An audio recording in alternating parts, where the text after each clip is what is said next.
नमस्कार दोस्तों, आप सबके सामने मैं संतोष कुमार झा आपका एस्कार्ड एजुकेशन ग्रुप और निश्चय पॉइंट के यूट्यूब चैनल पर स्वागत करता हूं। और आप सबके लिए, जैसा कि पिछले वीडियो में करंट अफेयर्स के मैंने बताया था कि आगे के क्वेश्चन हम नेक्स्ट पार्ट में करेंगे, तो ये पार्ट 2 आपके लिए लाया हूं। जैसे सबसे पहला स्टार्ट करते हैं। अमरचंद मंगल दास को LIC का IPO के लिए कानूनी सलाहकार के रूप में चुना है। अभी आप कुछ दिन पहले सुन रहे होंगे कि LIC का IPO आने वाला है, तो इसके कानूनी सलाहकार के रूप में जो LIC का एक IPO आ रहा है उसके लिए अमरचंद मंगल दास को चुना गया है। बहुत इम्पॉर्टेंट है ये। जीवन बीमा निगम LIC जो हमारे लिए आरंभिक सार्वजनिक निगम जिसको IPO बोलते हैं वो ला रहा है, और उसके लिए कानूनी सलाहकार के रूप में अमरचंद मंगल दास को चुना गया है। सरकार का लक्ष्य है कि 2022 की जनवरी-मार्च तिमाही में IPO निकालना और उसके बाद LIC को शेयर बाज़ार में सूचीबद्ध करना। शेयर बाज़ार में लाने के बाद बहुत सारे चेंजेस हो जाएंगे LIC में, जिसका पूरा record on the paper on the documents होना आवश्यक हो जाएगा और सरकार की नज़र में होगा और पब्लिक के भी नज़र में होगा। दो चीज़ इसमें आपको याद रखना है। एक, अमरचंद मंगल दास को LIC का IPO के लिए कानूनी सलाहकार के रूप में चुना गया है, और दूसरा, मार्च तिमाही में IPO निकालने के बाद LIC को शेयर बाज़ार में सूचीबद्ध कर दिया जाएगा। ये चीज़ें इसके आगे आप देखते हैं। 27 सितंबर से शुरू होगी ISSF junior world championship. ISSF का मतलब है international shooting sport federation junior world championship, जिसको हिंदी में अंतर्राष्ट्रीय निशानेबाजी खेल महासंघ कहते हैं। जूनियर विश्व कप चैंपियनशिप के लिए 36 निशानेबाजों का पहला जत्था 26 सितंबर 2021 को पेरू की राजधानी के लीमा में पहुंचा है। ये एकदम करंट है आपके लिए अभी तक का। 36 निशानेबाज को पहला जत्था जो है 26 सितंबर 2021 को पेरू में पहुंचा है। 27 सितंबर से 10 अक्टूबर 2021 तक आयोजित की गई है ये junior federation junior world cup championship, और आपके भारत से 36 निशानेबाज का पहला जत्था पहुंच चुका है। कार्यक्रम में मनु भास्कर, ऐश्वर्य प्रताप सिंह तोमर और विजय वीर सिद्धू, अनीस भानवाल, गणमीत सेखो और मेहुमल पोस भाग ले रहे हैं। इसमें आपको इतना इम्पोर्टेंट नाम नहीं जानना है, ये आपको याद रखना है कि जूनियर वर्ल्ड चैम्पियनशिप में, अब इसके आगे इससे जुड़े हुए करंट जो बनेंगे वो आपको याद रखना होगा। जूनियर वर्ल्ड चैम्पियनशिप में किस निशानेबाज ने क्या पदक जीता है, इससे संबंधित आगे चलते हैं। 27 से 29 सितंबर 2021 तक ओमान दौरे पर नौसेना स्टाफ के प्रमुख ये जो हमारे नौसेना स्टाफ के प्रमुख हैं वो 27 से 29 सितंबर तक ओमान दौरे पर हैं, जिनके लिए मैं इसको थोड़ा बड़ा कर दे रहा हूँ, आप इसको देख सकें अच्छे से। नौसेना प्रमुख CNS एडमिरल करमवीर सिंह हैं, जो सितंबर 2021 में 27 से 29 तारीख तक ओमान के 3 दिवसीय आधिकारिक यात्रा पर हैं। इस यात्रा का उद्देश्य ओमान के साथ द्विपक्षीय रक्षा संबंधों को मजबूत करना है। CNS मस्कट में रॉयल नेवी ऑफ ओमान, जिसे RNO शॉर्ट फॉर्म से जाना जाता है, के कमांडर रियल एडमिरल सैफ बिन नासिर बिन मोहसेन अल रहबी के साथ द्विपक्षीय चर्चा करने वाले हैं। ये नाम आप याद कर लीजिए, ज़रूरी है। CNS मस्कट में रॉयल नेवी ऑफ ओमान के कौन कमांडर हैं उनका नाम याद कर लीजिए, सैफ बिन नासिर बिन मोहसेन अल रहबी। जी, ये एक आदमी का नाम है, आप कंफ्यूज ना हो। इनके साथ इनका वार्तालाप होना है, द्विपक्षीय चर्चा होनी है। तो पूछा जा सकता है, या तो ये पूछा जा सकता है कि हाल ही में एडमिरल करमवीर सिंह जो नौसेना के प्रमुख हैं वो अपनी दौरा किस देश में किए थे, तो आपको ये ओमान याद रखना है। इसके आगे चलते हैं। परमाणु हथियार के पूर्ण उन्मूलन के लिए अंतर्राष्ट्रीय दिवस मनाया गया। हर साल 26 सितंबर को परमाणु हथियारों के पूर्ण उन्मूलन के लिए अंतर्राष्ट्रीय दिवस मनाया जाता है। मोस्ट इम्पॉर्टेंट है ये। इस दिन का उद्देश्य मानवता के सबसे कठिन चुनौतियों में से एक शांति को संबोधित करना है। यह दिन 26 सितंबर 2013 को न्यूयॉर्क में आयोजित संयुक्त राष्ट्र महासभा के परमाणु निष्क्रियकरण पर उच्च स्तरीय सम्मेलन के अनुवर्ती के रूप में स्थापित किया गया था, जिसे हर साल अब मनाया जाता है 26 सितंबर को। ये आपको याद रखना है। लुइस हैमिल्टन ने जीती रूसी ग्रैंड प्रिक्स 2021। ये देखिए, ये आप पिक में देख सकते हैं। लुइस हैमिल्टन जो रूसी ग्रैंड प्रिक्स जीत के साथ 100 रेस जीतने वाली पहला फार्मूला 1 ड्राइवर बने हैं। साथ ही उन्होंने मैक्स वर्स्टापेन से चैंपियनशिप की बढ़त भी हासिल की है। यह हैमिल्टन की सीज़न की 5वीं जीत है इस सीज़न में, और जुलाई 2021 में ब्रिटिश ग्रैंड प्रिक्स के बाद उनकी यह पहली जीत है। हैमिल्टन ने 8 में से 5 मौके पर रूसी ग्रैंड प्रिक्स जीत ली है, ये आपको याद रखना है। इसके आगे बढ़ते हैं। विश्व पर्यटन दिवस 27 सितंबर। विश्व पर्यटन दिवस 27 सितंबर को मनाया गया, और इसके पर्यटन में महत्व क्या था? सामाजिक, सांस्कृतिक, राजनीतिक और आर्थिक मूल्यों के बारे में अंतर्राष्ट्रीय समुदाय के बीच जागरूकता को बढ़ावा देना, और ये हर साल मनाया जाता है, ये आपको पता होना चाहिए। पर्यटन मंत्रालय ने इस दिन नई दिल्ली में national integrated database of hospitality industries, जिसे NIDHI बोलते हैं 2.0, और India tourist statistics at a glance 2021 का शुभारंभ किया है। तो आपसे पूछा जा सकता है एट अ ग्लांस 2021 का शुभारंभ किस दिन हुआ है, किस दिवस पे हुआ है? तो विश्व पर्यटन दिवस पे हुआ है, इसको आप याद रखें, वर्ल्ड टूरिज्म डे 2021। और एक चीज़ इसमें क्या महत्ता किस में थी? तो सामाजिक, सांस्कृतिक और राजनीतिक आर्थिक मूल्यों के बारे में अंतर्राष्ट्रीय समुदाय के बीच जागरूकता को बढ़ावा देना, ये 2 पॉइंट। करंट अफेयर्स, इसके बाद आप देखेंगे विश्व पर्यावरण स्वास्थ्य दिवस, विश्व पर्यटन दिवस 27 सितंबर को, और विश्व पर्यावरण स्वास्थ्य दिवस 26 सितंबर को है, तो इसमें आप कंफ्यूज नहीं होंगे। विश्व पर्यावरण स्वास्थ्य दिवस 2021 प्रतिवर्ष 26 सितंबर को मनाया जाता है। इसकी थीम क्या रखी गई है, ये आप अच्छे से तैयार कर लीजिए। वैश्विक सुधार में स्वस्थ समुदायों के लिए पर्यावरण स्वास्थ्य को प्राथमिकता देना, ये इसकी थीम रखी गई है। 2021 की थीम है वैश्विक सुधार में स्वस्थ समुदायों के लिए पर्यावरण या पर्यावरणीय स्वास्थ्य को प्राथमिकता देना, यानी सभी लोग पर्यावरणीय स्वास्थ्य को प्राथमिकता दें, अपने एजेंडे में रखें। ये इस बार की थीम थी। 26 सितंबर को विश्व पर्यावरण स्वास्थ्य दिवस मनाया गया। 2011 में international federation of environmental health द्वारा इस दिन को चिन्हित किया गया था। उसके बाद से हर साल ये 26 सितंबर को मनाया जाता है। वर्ल्ड एनवायरमेंटल हेल्थ डे, इसको याद रखिएगा। ये सब महत्वपूर्ण करंट अफेयर हैं। इसके आगे आते हैं।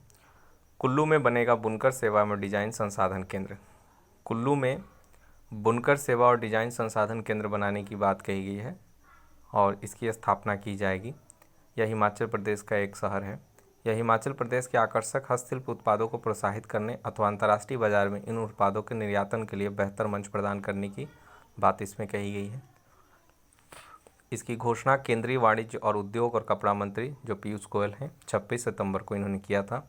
याद रखिए, केंद्रीय वाणिज्य और उद्योग और कपड़ा मंत्री पीयूष गोयल हैं, इन्होंने इसका घोषणा किया है। 26 से 28 सितंबर तक मैक्सिको दौरा करेंगे विदेश मंत्री एस जयशंकर। विदेश मंत्री इस समय एस जयशंकर हैं।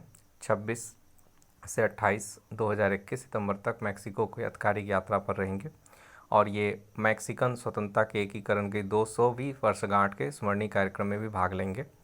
तो आपको ये जानना है कि मैक्सिको के स्वतंत्रता एकीकरण की 200वीं वर्षगांठ के स्मरणीय कार्यक्रम में कौन भारतीय थे जो भाग लिए थे? तो एस जयशंकर थे। इस चीज़ को आप याद रखें, इस तरह से प्रश्न आपसे पूछा जा सकता है। और मैक्सिको 2021-22 की अवधि के लिए भारत के साथ UNSC मतलब संयुक्त राष्ट्र सुरक्षा परिषद का एक अस्थायी सदस्य है, इसलिए ये इम्पोर्टेंट है, इस चीज़ को भी आप याद रखें। भारत के विष्णु सिराज पंडियन ने IOSC में जीता है कांस्य पदक।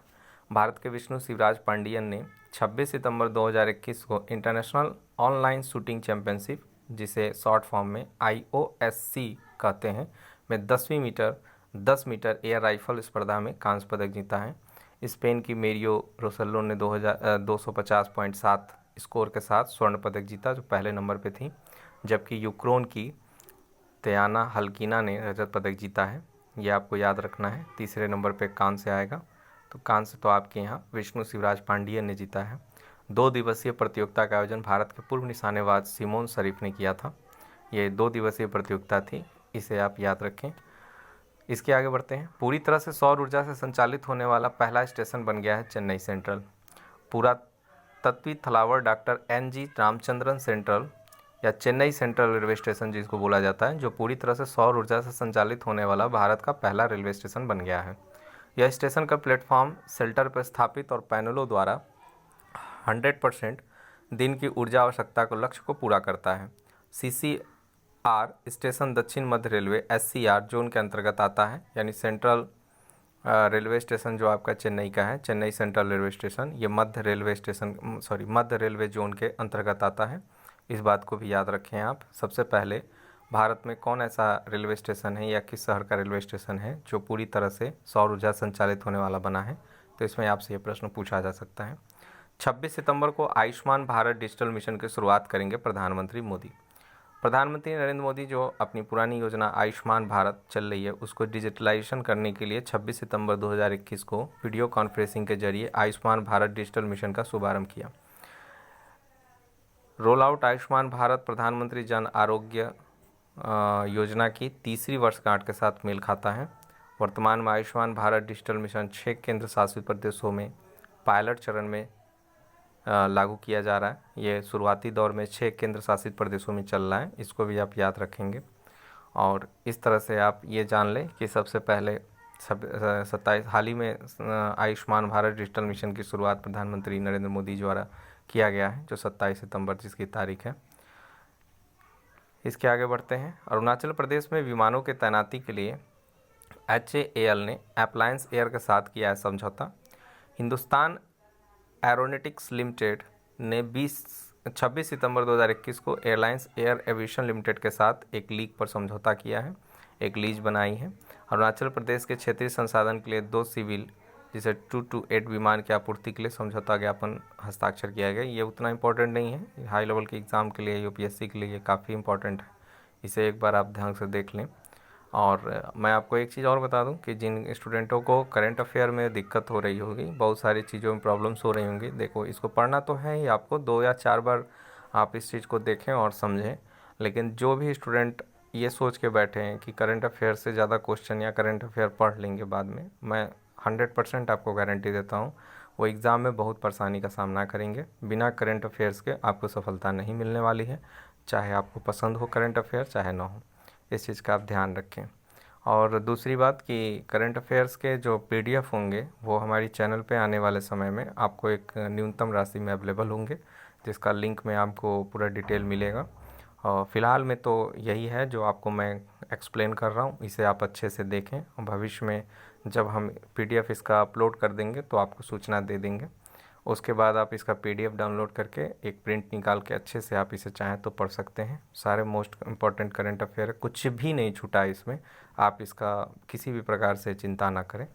आगे बढ़ते हैं। संयुक्त अरब अमीरात दूसरे सबसे बड़े व्यापार भागीदार के रूप में उभरा है भारत। संयुक्त अरब अमीरात के दूसरे सबसे बड़े व्यापार भागीदार के रूप में भारत उभरा है। संयुक्त अरब अमीरात, जिसको शॉर्ट फॉर्म में UAE बोलते हैं, सरकार द्वारा 26 सितंबर 2021 को एक आधिकारिक आंकड़ा जारी किया गया जिसमें भारत चीन के बाद UAE का दूसरा सबसे बड़ा व्यापारिक भागीदार बनकर उभरा है। भारत के साथ कुल ट्रेडिंग वॉल्यूम जो है 2021 की पहली छमाही में H1 में 38.5 मिलियन यानी 38.5 बिलियन दिरहम को छू लिया है। वहाँ की राशि है दिरहम, जैसे आपके यहाँ रुपया है उसी तरह वहाँ की राशि है दिरहम को छू गया है। भारत के साथ व्यापार दर वर्ष 74.5% बढ़कर 67.1 यानी 67.1 बिलियन दिरहम हो गया है।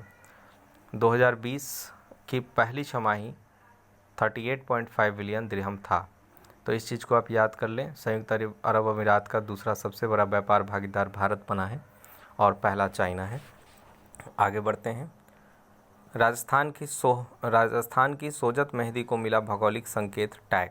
ये भौगोलिक संकेत टैग दिया गया है जो अब अंतर्राष्ट्रीय स्तर पे आयात निर्यात में काम करेगा।